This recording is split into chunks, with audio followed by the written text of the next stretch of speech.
एक राजा ने क्या किया, वो यात्रा पे गया, उसके 3 नौकर थे, उसने तीनों नौकर को कुछ पैसा दिया। पहले नौकर को बुलाया, इधर आ, ये 5 मुद्राएं हैं, ये लो और इस पे काम करो। दूसरे को बुलाया, उसने बोला तेरे लिए 3 मुद्रा है, तू 3 ले और उसके साथ कुछ व्यापार कर, कुछ काम कर, मैं 1 साल के बाद लौट के आऊंगा और देखूंगा कि तूने।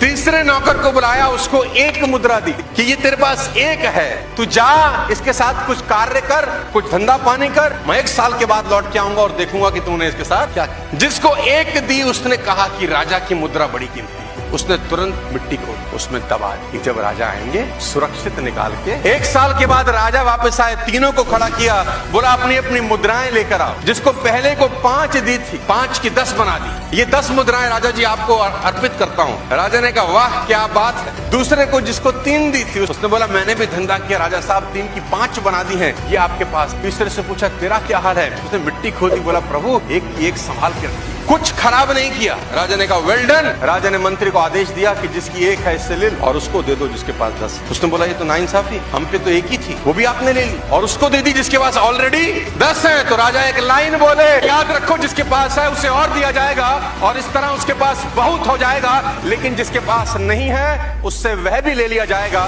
जो उसके पास है। आप क्या कर रहे हैं ये इंपॉर्टेंट नहीं है, इंपॉर्टेंट ये है कि साला आप क्या कर सकते हैं।